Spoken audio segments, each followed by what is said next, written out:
CBS 21 Political Insiders with Rob Hanrahan. Welcome back. We're joined now by our political insiders, Democratic strategist Mark Singal and Republican strategist Charlie Giroux. Gentlemen, it's good to have you.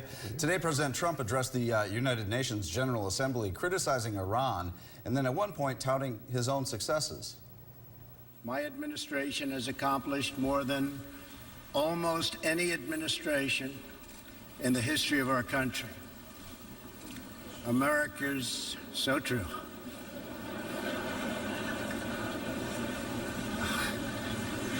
Didn't expect that reaction, but that's okay.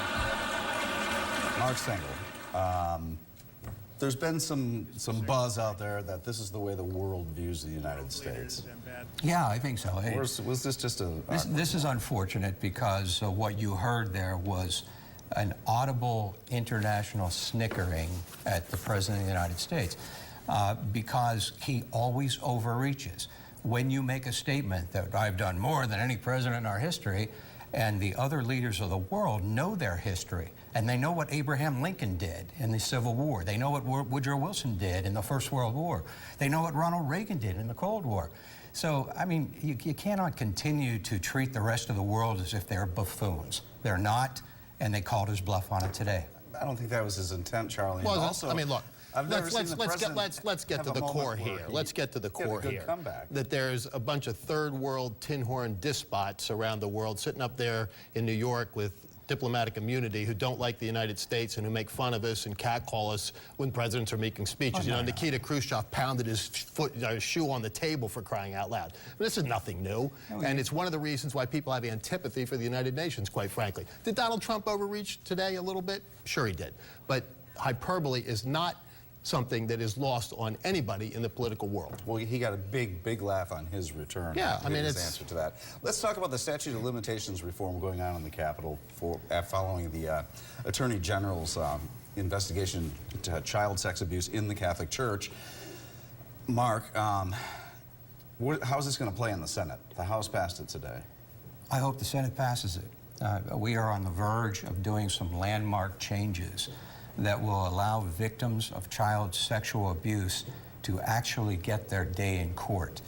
Everybody agrees that we have to alter the statute of limitations, and there's some bipartisan consensus to move or eliminate the statute of limitations when it comes down to child sexual abuse. The question is, what about those who are caught, who cannot bring their predator to justice because they've timed out? They need some consideration. That's why this 2-year window is critical. That's what I've got to get to Charlie on. It's that 2-year window that some say wouldn't be constitutional. It most likely is not, and we've got to make a clear distinction between the criminal statute of limitations and the civil statute of limitations. We're talking here about the civil statute of limitations, and as you well know, legislatures, Congresses are not allowed to pass ex post facto laws. There's serious question as to the constitutionality of this. I don't think anybody, particularly in the emotionally charged environment which we now are, wants to deny anybody their day in court, their right to due process, but that extends to everybody. Yeah, but it is constitutional. I just have to protest and tell you that all the legal scholars who have looked at this, not just in Pennsylvania, but in the other states that have put a window in place, have determined that not only is it constitutional, but it is necessary sometimes. Mark is a much more adroit constitutional scholar than I am, but I think there's still some question here. I like the way you played along with the fly. There's a fly in the studio. Buzzing around everywhere. Anyway, you can hear more from our political insiders Sunday mornings on CBS 21's Face the State.